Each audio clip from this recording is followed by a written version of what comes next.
கோபி இனியா கிட்ட வழக்கம் போல வீட்டோட நிலைமை பத்தி விசாரிச்சுக்கிட்டு இருக்க. இனியாவோ எல்லாம் சாதாரணமா தான் இருக்குன்னு சொல்லிக்கிட்டு இருக்காங்க.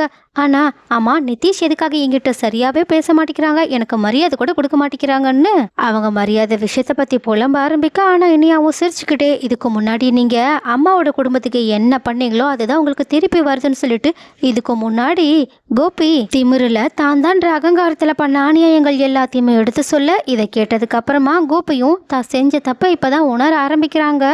அதே சமயம் இன்னொரு பக்கம் பாக்கியா கிட்ட இந்த விஷயத்த சுத்தமா சொல்லாத இனியாவும் பாக்கியாவை எப்படியாவது நம்ம முன்னேற்றி ஆகணுன்றதுக்காகவே அவங்கள ஒரு 5 ஸ்டார் ஹோட்டலுக்கு கூட்டிட்டு போயிட்டு ஒரு காம்படிஷன்ல கலந்துக்க வைக்கவும் செய்றாங்க.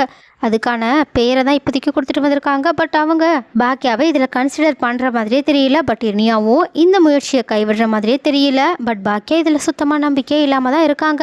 பட் அடுத்த நாள் இதுக்காகவோ பாக்கியா மறுபடியும் அந்த 5 ஸ்டார் ஹோட்டலுக்கு கிளம்பி போய் அந்த மேனேஜர் கிட்ட ஏதோ ஒரு விஷயத்த பேசிக்கிட்டு இருக்காங்க.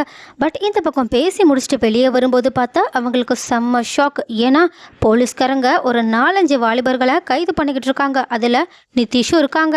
இதை பார்த்துட்டு அதிர்ச்சி அடைஞ்ச பாக்கியாவும் விசாரிச்சு பார்க்கும்போது அவங்க போதை மருந்து எடுத்துக்கிட்டதுக்காக போலீஸ்காரங்க மூலயமா கைது செய்யப்பட்டு கொண்டு போயிட்டு இருக்காங்கன்னு சொல்லிட்டு சொல்றாங்க. இதை கேட்டுட்டு பாக்கியாவோ என்ன பண்றதுன்னே தெரியாம தலை மேல கை வச்சுக்கிட்டு நின்றுக்கிட்டு இருக்காங்க.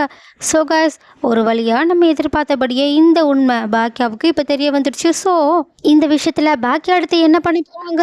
இனியாவோட வாழ்க்கையை காப்பாத்துறதுக்காக பாக்கியாவாவது துணிச்சலான ஏதாவது ஒரு முடிவு எடுப்பாங்களா? அப்படி இல்லைன்னா கோபி மாதிரியே அப்படியே அமைதியாயிடுவாங்களா? அண்ட் பாக்கியா என்ன முடிவு எடுத்தா நல்லா இருக்கும்னு உங்களோட கருத்துக்கள் என்னன்ற எல்லா விஷயத்தையுமே கமெண்ட்ல சொல்லுங்க.